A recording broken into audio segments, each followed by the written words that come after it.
नमस्कार, maths by DK Sharma YouTube channel पे आप लोगों का स्वागत है। देखें यार, आज हम लोग जो है ये ग्रुप डी का सेट करने वाले हैं और ये 26/10/2018 के थर्ड शिफ्ट का पूछा गया सवाल है। यार काफ़ी आसान सा ये सेट था। पता नहीं एग्जामिनर कैसे क्वेश्चन सेट करता है किसी किसी शिफ्ट में, तो आगे जब सेट हम लोग करेंगे तो आप लोगों को सवाल मिलेगा। मतलब तबाही मचा दिया और किसी किसी सेट में बच्चों वाला सवाल इसने पूछ रखा है, तो ये भी काफ़ी आसान सा सेट है। चलिए इसको स्टार्ट करते हैं। देखें यार और पीडीएफ के लिए आप लोग टेलीग्राम चैनल को ज्वाइन कर लीजिएगा। टेलीग्राम चैनल का नाम है मैथ्स बाय डीके शर्मा।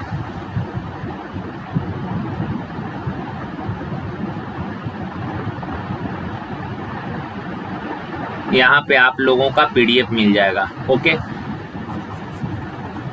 देखिए यार एक मिश्रण में मिट्टी और बजरी का अनुपात 11:8 है। मिट्टी और बजरी का रेशियो दिया है 11:8।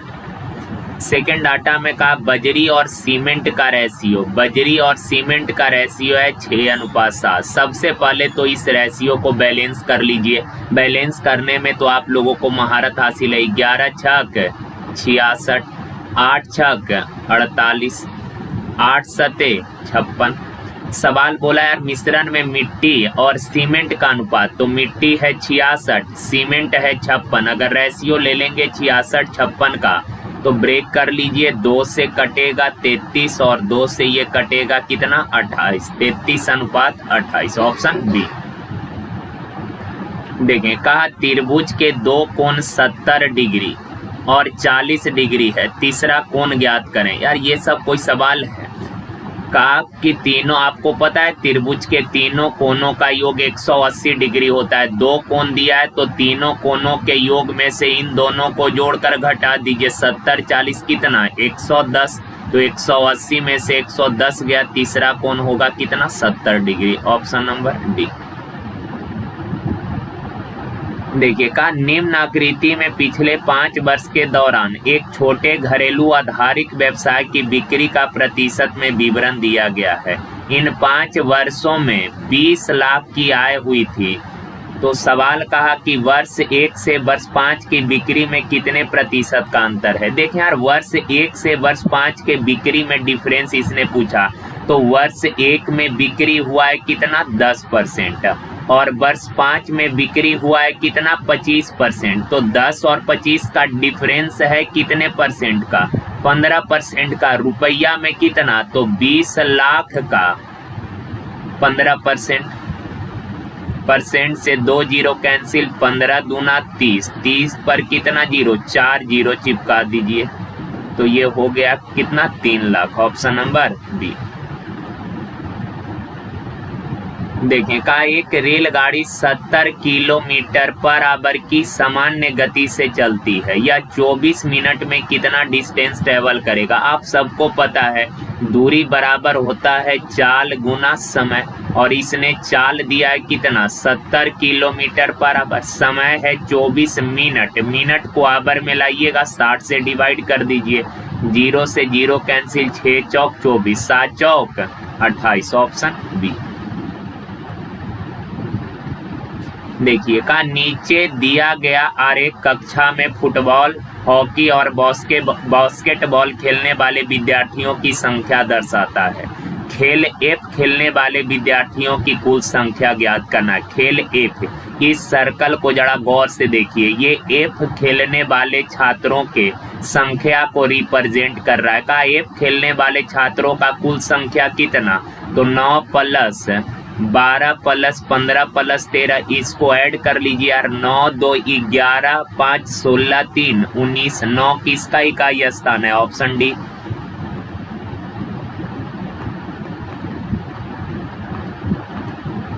देखें कहा 2 रेलगाड़ियां जिनमें से एक की लंबाई 210 मीटर, दूसरी की लंबाई 250 मीटर है। ये 130 किलोमीटर पर आवर एवं 110 किलोमीटर पर आवर की चाल से समानांतर पटरी पे चल रही है।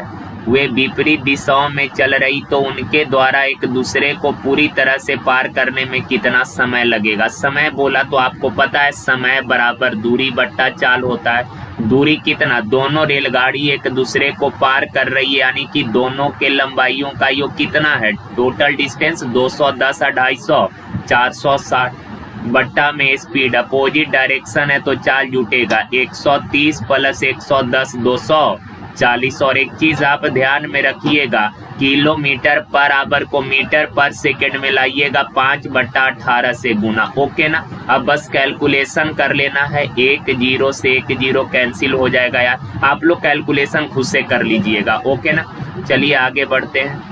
देखिए का अपनी ऊंचाई के बराबर त्रिज्या के आधार वाले लंबवृत्तीय शंकु का आयतन गोलार्ध के आयतन से 3 गुना है, तो गोलार्ध की त्रिज्या और शंकु के त्रिज्या का रेशियो। एक चीज ध्यान में रखिएगा, कई बार लोग गलती ये करता है, गोलार्ध मीन्स वो समझ लेता है गोला। मेरे भाई गोलार्ध कहने का मतलब होता है अर्ध गोला, गोलार्ध यानी अर्ध गोला, तो कहा एक अर्ध गोला है। ओके ना। इसका रेडियस मान लेते हैं कैपिटल R है। अर्ध गोला का रेडियस कितना, आप लोग को फिगर बनाने का जरूरत नहीं है, हम समझाने के लिए बना दे रहे हैं। अर्ध गोला का रेडियस स्मॉल r है और एक कोण है, ये शंकु है। का शंकु का ऊंचाई और त्रिज्या बराबर है, इसका h और r दोनों बराबर है।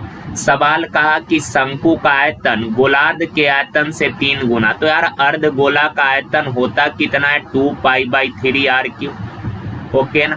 शंकु का आयतन 1/3 πr²h, h और r दोनों बराबर है और शंकु के त्रिज्या का रेशियो पूछा है तो h को r के फॉर्म में लिख लेते हैं। ओके ना, 1/3 πr² h के जगह ले लिए और कहा ये जो शंकु का आयतन है अर्ध गोले के आयतन का 3 गुना है। क्लियर है बात, किसी को कोई डाउट नहीं आता। अब देखें यार, पाई से पाई कैंसिल हो जाएगा मेरे भाई, 3 से 3 कैंसिल, अब r³।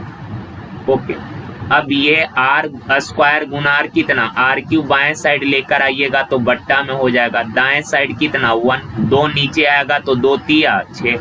अब r/2 देखें यार, बाएं साइड का क्यूब हटाइएगा, दाएं साइड क्यूब रूट, 1 का क्यूब रूट 1, 6 का क्यूब रूट हो जाएगा 3 क्यूब रूट 6, तो रेशियो आ जाएगा 1:³ 6।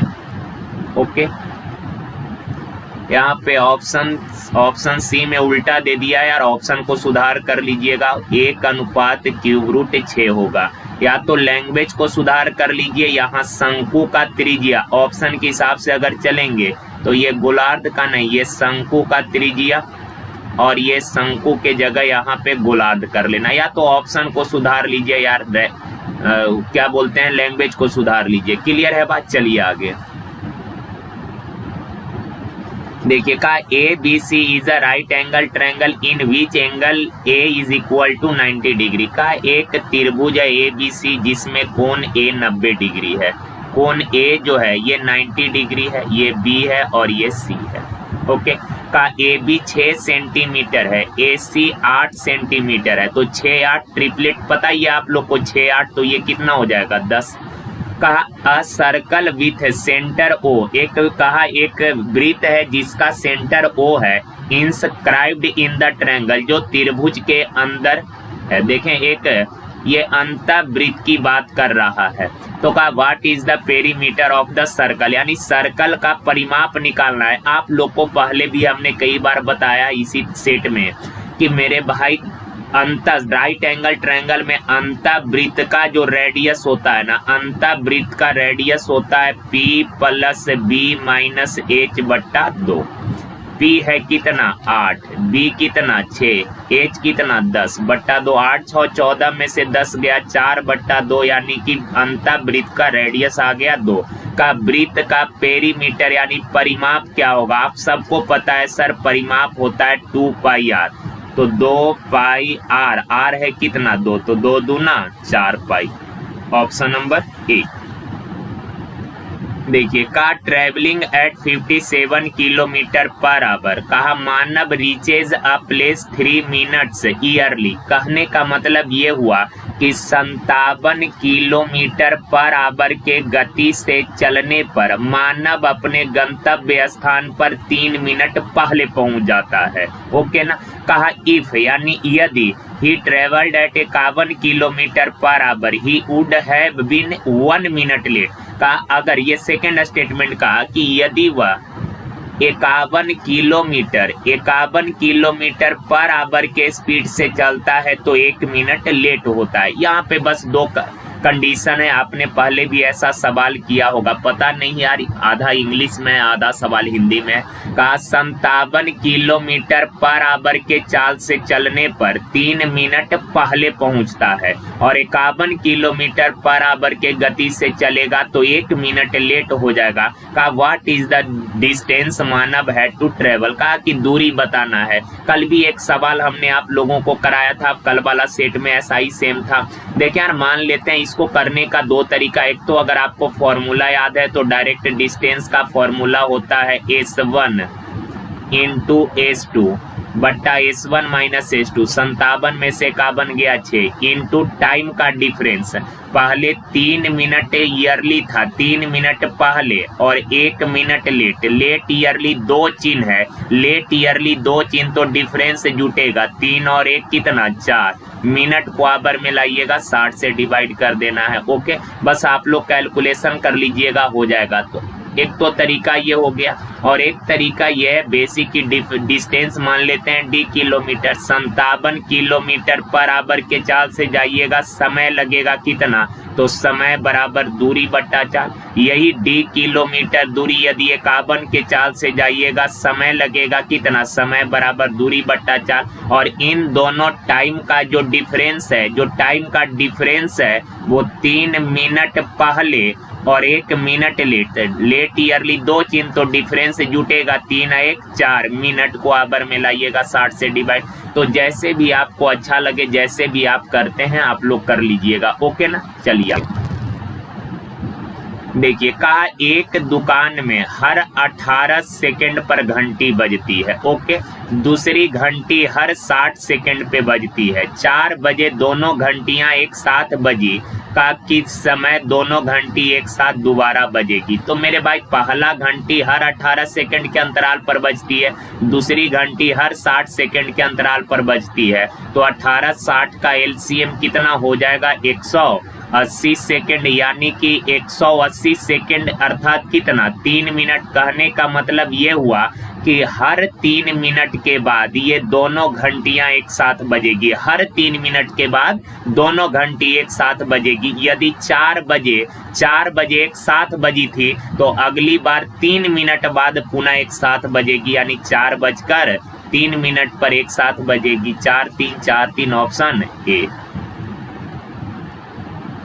देखिए, कहा यार उपरोक्त वार ग्राफ 4 राज्य ABCD में 3 अनाज PQR के उत्पादन को दर्शाता है। अनाज P के कुल उत्पादन में A राज्य कितने प्रतिशत योगदान देता है। कहा अनाज P के कुल उत्पादन में। तो सबसे पहले तो देखिए P का कुल उत्पादन, ये ब्लैक वाला है, तो P का कुल अनाज P का टोटल उत्पादन, यानी कि इन चारों राज्यों को मिलाकर अनाज P का टोटल उत्पादन कितना। तो राज्य A में P का उत्पादन है 15, B में है 5, तो 15 5 20 20 अब 25 45 45 और 15 60, यानी कि P चारों राज्यों को मिलाकर अनाज P का टोटल उत्पादन होता है कितना, 60। अब कहा कि A राज्य में अनाज P का उत्पादन कितना है, तो A राज्य में अनाज P का उत्पादन है 15। क्लियर है। और यही आपसे सवाल पूछा कि P के कुल उत्पादन में A राज्य का कितना प्रतिशत योगदान है। तो A राज्य में P का उत्पादन होता है 15, टोटल उत्पादन कितना में से, 60 में से, तो 60 बट्टा में परसेंट, तो 100 से गुना। 15 चौक 60, 25 चौक 100, यानी 25%, सॉरी 25 चौक 100, ऑप्शन नंबर बी।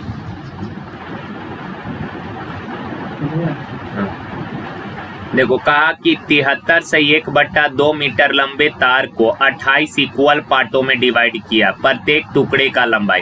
यार 73 दूना 100 कितना हो जाएगा, 26 2 3 6 2 7 14, 146 प्लस 1 कितना, 147।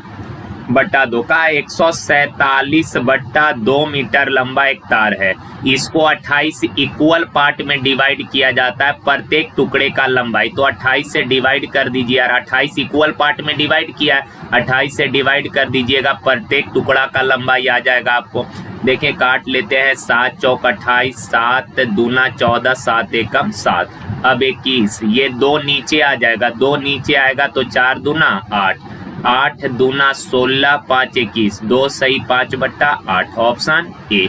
एक बार फिर से, अगर मेरे ख्याल से हो ही गया होगा, कोई दिक्कत है नहीं, आसान सा ही सवाल है। का 73 सही 1/2 मीटर लंबा एक तार है। का इस तार को 28 इक्वल पार्ट में ब्रेक किया गया, प्रत्येक टुकड़े का लंबाई। तो 28 से डिवाइड कर दीजिएगा, हर टुकड़े का लंबाई आ जाएगा। देखिए ये थोड़ा अच्छा सवाल है। का 4500 से कम कितनी संख्याएं हैं जिसे 56 और 72 से विभाजित करने पर प्रत्येक स्थिति में शेषफल 39 बचता है। 4500 से कम का है, ऐसी कितनी संख्याएं हैं जिसमें 56 और 72 से अगर भाग दिया जाए तो हर कंडीशन में शेष 39 बचता है। शेष 39 बचता है तो एक तो तरीका है एपी वाला फॉर्मूला लगाइए, जो कि बहुत कॉम्प्लिकेटेड है, आप पेपर में सोच भी नहीं पाएंगे और ना तो समय इतना होता है लोगों के पास कि इस तरह का सवाल उस तरीके से कर ले। तो आप करिए क्या, ध्यान रखिएगा, 4500 से 39 घटाइए, कितना 1 6 4 4461, ओके ना। अब यार का 56 और 72 से विभाजित हो तो ये 56 होता है कितना, 8 सते 56, 72 है 8 नमा 72। तो अगर एलसीएम लेंगे, एलसीएम हो जाएगा 8 7 और 8 तो दोनों में कॉमन है ना, तो 8 7 और कितना 9, तो 8 सते 56, 6 नमा 54, 9 पचे 45, 45 5 50, 504। आप ऐसे कर ले, नहीं तो आप बचपन में जैसे करते थे 56 और 72 का एलसीएम ऐसे निकाल ले, ओके ना। एलसीएम आ जाएगा 504। कहने का मतलब है कि 4500 से कम ऐसी कितनी संख्याएं हैं जिसमें 504 से यदि भाग दिया जाए तो हर कंडीशन में शेष 39 बचे। तो 504 से अगर इसको डिवाइड कर दीजिएगा तो 5 40 होता है, यानी 8 बार में लगेगा, तो 8 चौक 32, 8 पचे 40, 9 2 329। अब तो भाग नहीं लगेगा, यानी पूर्णांक भाग कितना 8, यानी कि टोटल 8 ऐसी संख्याएं हैं जिसमें 504 से अगर भाग दीजिएगा तो हर कंडीशन में शेष 39 बचेगा।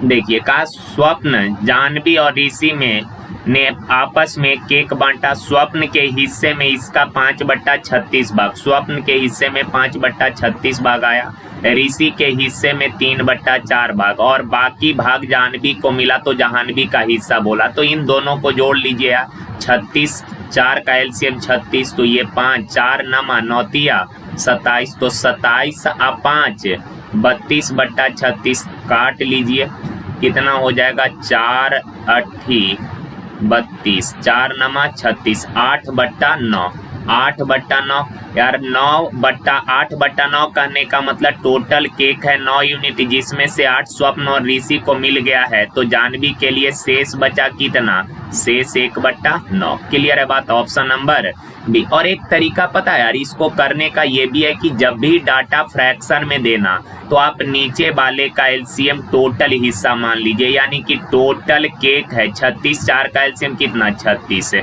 जिसमें स्वप्न को मिला 5/36, तो 36 का 5/36 निकालिएगा, 5 केक स्वप्न को मिला, ऋषि को जो है ऋषि को 3/4, तो 36 का 3/4, 4 नमा 9 तिया 27 केक ऋषि को मिला। तो बाकी जानवी को मिला होगा 27 और 5 32, 32 से 36 में से 32 इन दोनों को मिल गया, तो बाकी बच गया कितना 36 में से 32 इन दोनों को मिला, बाकी 4 केक जानवी को मिला होगा, 4 केक जानवी को मिला, टोटल कितना में से 36 में से, टोटल बट्टा में 4 नमा 36 यानी 1/9। तो दोनों तरीका अच्छा है, ऐसा नहीं कि ये अच्छा ये अच्छा, जो अच्छा लगे आपको वैसे करिए, पर आप लोग ज्यादा ऐसे ही सवाल को करते हैं तो ऐसे ही करिए, कोई दिक्कत नहीं है। देखिए का एक निश्चित राशि पर साधारण ब्याज मूल राशि का 9/4 है। साधारण ब्याज जो है मूल राशि का यानी का वाला नीचे अर्थात मूल राशि यानी मूलधन है 4 यूनिट तो साधारण ब्याज है 9 यूनिट। क्लियर है। का वर्षों की संख्या और ब्याज दर समान है। वर्षों की संख्या यानी टाइम अगर x वर्ष है तो रेट होगा x%। तो कहा राशि कितनी अवधि के लिए जमा कराई। आपके पास हर चीज पता है, टाइम पता है, रेट पता है, ब्याज पता है, मूलधन पता है। तो ब्याज बराबर मूलधन गुना समय गुना दर बट्टा 100। 4 से 25, 25 नमा 2 25, x स्क्वायर बराबर 225 तो x बराबर कितना 15। x 15 आ गया। रेट बोलता तो 15%, टाइम बोला तो 15 वर्ष। Option A. देखिए किसी वस्तु का अंकित मूल्य 352 रुपया है का विक्रय मूल्य 326 है। यार 352 रुपया मार्क है, 326 रुपए में आपने सामान को बेच दिया तो आपने डिस्काउंट दिया कितने का 26 का। कितना पे 352 पे परसेंट तो 100 से गुना। ओके हो जाएगा सवाल। चलिए आगे कैलकुलेशन आप लोग कर लीजिएगा। देखिए का राम के पिता की आयु उसकी आयु की 3 गुना है। राम के पिता का जो एज है राम के एज का यानी सन के एज का 3 गुना है यानी कि परजेंट का रिलेशन दिया है। का 9 वर्ष पहले पिता की आयु पुत्र से 6 गुनी थी। ओके। अब आपको पता है सर ये दो व्यक्ति के एज का रेशियो दिया है तो दोनों जगह का डिफरेंस समान होना चाहिए और समान करने का तरीका आपको पता है कि नीचे वाला के अंतर से ऊपर में 6 और 1 का अंतर कितना 5। 5 से ऊपर में करिए ना, 5 से ऊपर में करिएगा 5 या 15, 5 एकम 5। 3 और 1 का अंतर कितना 2। 2 से नीचे करिए 2 छक 12, 2 एकम 2। अब देखें यार यहाँ डिफरेंस है 3 का, यहाँ डिफरेंस 3 का तो रेशियो में दोनों जगह डिफरेंस 3 का है पर एक्चुअल में डिफरेंस है कितने का 9 का। तो 1 यूनिट का वैल्यू कितना 3 का। राम की वर्तमान एज ज्ञात करना है। राम का परजेंटेज देखें यार यहाँ राम का यानी कि पुत्र का परजेंटेज तो परजेंट का रेशियो ये है ना तो पुत्र का परजेंटेज है 5 यूनिट। 1 बराबर 3 तो 5 बराबर 5 तिया 15 वर्ष। Option number B. कुछ लोग सोच रहे होइएगा कि सर ये तो अनअरेंज्ड वाला है ना यार, ये तो अनअरेंज्ड है, हमने अरेंज करके रेशियो लिखा है ये तो ये हो गया दोनों के परजेंटेज का रेशियो। का पुत्र का यानी राम का परजेंटेज तो राम का परजेंटेज है 5 यूनिट। 1 बराबर 3 तो 5 बराबर 15। देखिए का एक टोकरी में 45 फल हैं। एक आदमी पूजा करता है और जैसे आपके पास एक टोकरी है उसमें 45 फल है का आदमी पूजा करता है और प्रत्येक मंदिर में उतना ही फल चढ़ाता है जितने शहर में मंदिर है। ये चीज आप ध्यान रखिए, प्रत्येक मंदिर में उतने ही फल चढ़ाता है जितने शहर में मंदिर है। तो मेरे भाई ऐसे व्यवस्था को फुलफिल करने के लिए जो नंबर होगा ना वो पूर्ण वर्ग संख्या के रूप में होना चाहिए। कैसे? जैसे का प्रत्येक मंदिर में उतना फूल चढ़ाता है जितने शहर में मंदिर है। मान लेते हैं शहर में 100 मंदिर है, शहर में 100 मंदिर है तो हर मंदिर में फूल भी कितना चढ़ाता है 100 चढ़ाता है तो फूलों का संख्या कितना 1 गुना 1 स्क्वायर हो जाएगा। तो ये ध्यान में रखिएगा, ऐसी व्यवस्था फुलफिल करने के लिए संख्या हमेशा पूर्ण वर्ग के रूप में होना चाहिए।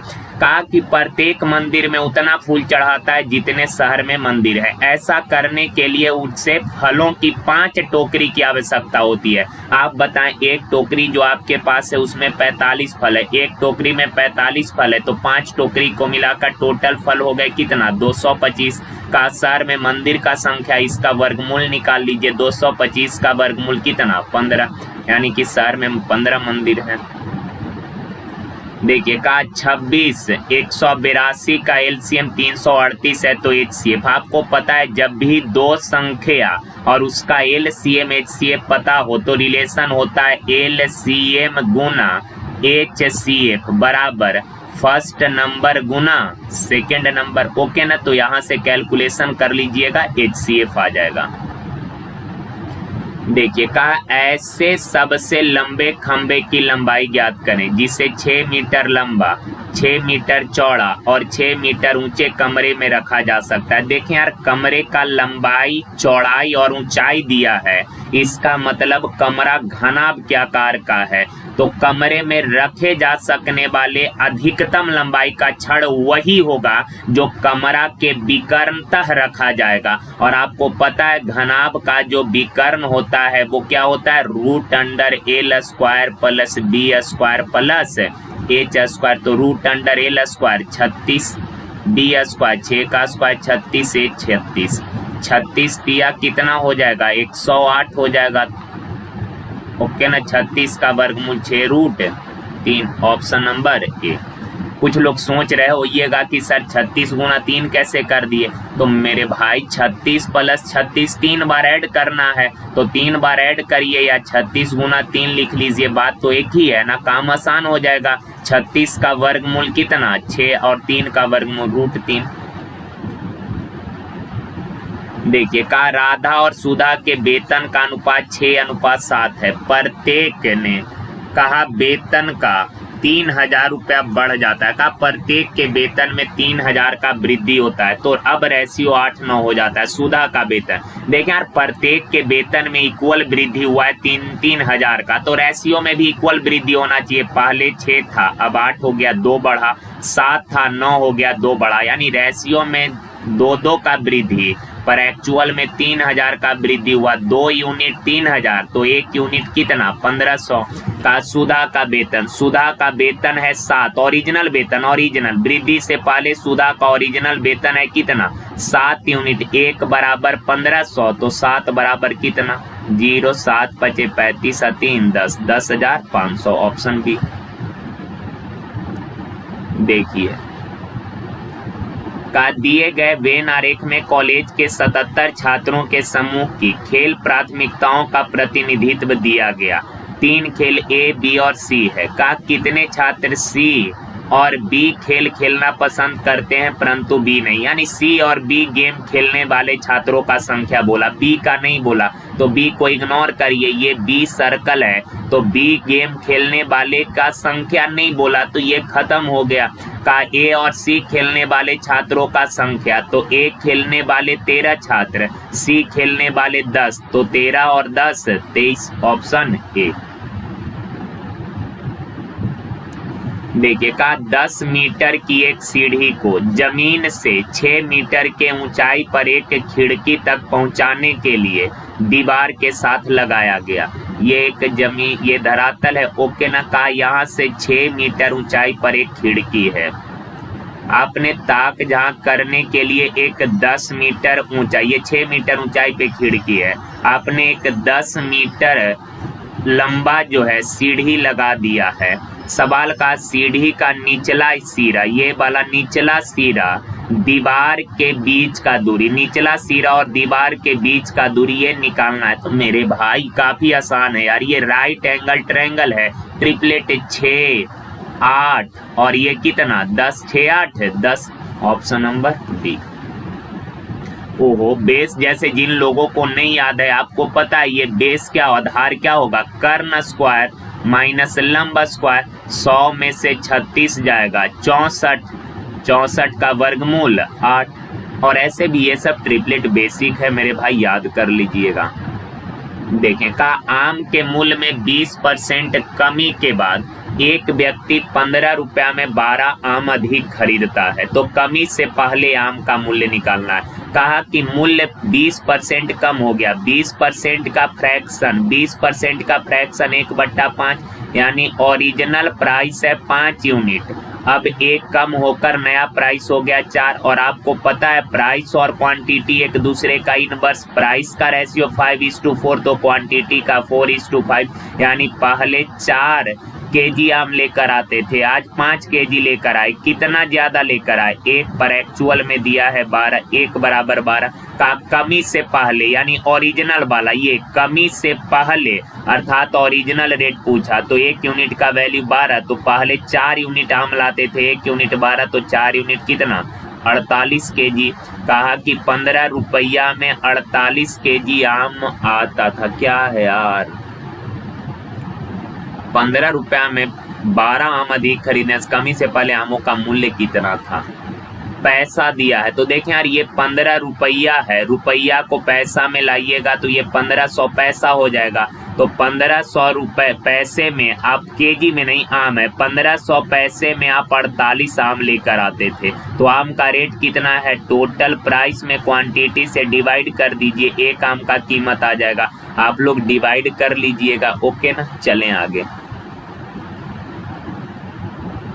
देखिए का 56 और 84 दोनों का दूसरा सबसे बड़ा गुणनखंड, सबसे बड़ा गुणनखंड यानी हाईएस्ट कॉमन फैक्टर, गुणनखंड यानी फैक्टर सबसे बड़ा यानी हाईएस्ट। तो कहने का मतलब हुआ HCF निकालना है, अर्थात तो वह बड़ी से बड़ी संख्या बताइए जो 56 को भी काटे 84 को भी काटे। तो 56 और 84 को 24 काटेगा नहीं, 14, 14 चौक 56, हाँ हो जाएगा ऑप्शन नंबर बी।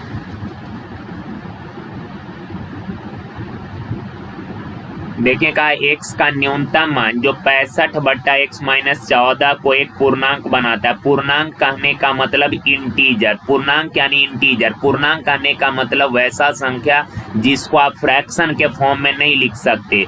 और पूर्णांक जो होता है ये पॉजिटिव भी हो सकता है, निगेटिव भी हो सकता है। तो कहा x का मान, जैसे मैं बोलूं यार -3, क्या पूर्णांक है? यस। अगर ये फ्रैक्शन नहीं है तो इंटीजर है। बोले 5, क्या ये एक इंटीजर है? तो इंटीजर जो है निगेटिव भी हो सकता है, पॉजिटिव भी हो सकता है, बस फ्रैक्शन में नहीं होना चाहिए। तो कहा x के जगह क्या ले ताकि ये पूर्णांक बन जाए। तो अगर x के जगह ऑप्शन से देख लेते हैं, 51 -51 लीजिएगा तो 65/- 51 - 14, तो 65 कितना हो जाएगा, -65, काटिएगा -1 और -1 एक इंटीजर है। तो ऑप्शन ए।